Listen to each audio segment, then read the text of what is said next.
Malik TV News. Amy Swaggart, the Louisiana televangelist whose name became a watchword for scandal, died in Baton Rouge on July 1st. He was 90.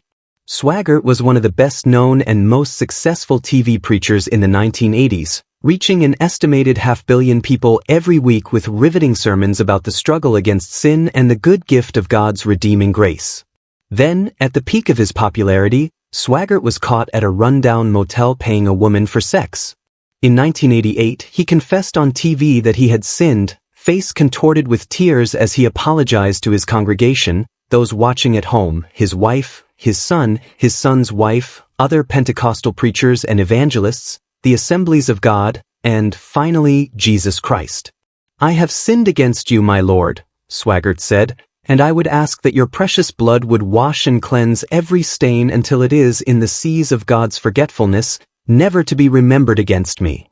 Forgetfulness couldn't come fast enough for Swaggart, though, and when the Assemblies of God told him he couldn't preach for a year, he rejected the discipline, left the denomination, and went back to doing what he had been doing.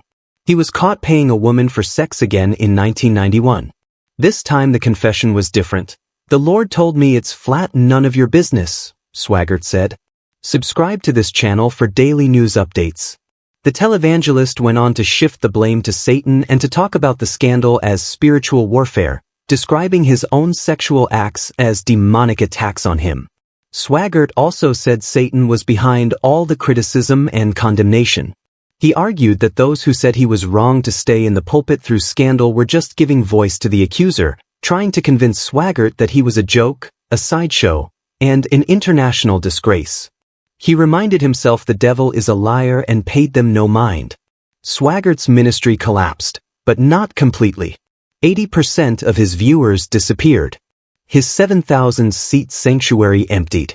Sales of his gospel albums slowed. Donations didn't arrive in the mail as frequently. But Swaggart kept going. He's been used as a case study of scandal ever since. Too often, in the spirit of an extreme individualism, the Grand Reformation doctrines of sola scriptura and sola fide have been turned into pitiful escapes from responsibility and accountability, he wrote. Cases like Swaggart's indicate just how much we need to restudy and then take seriously the New Testament doctrine of the Church. More recently, historians such as Susanna Kowalska have looked at Swaggart to see how ministers have avoided consequences.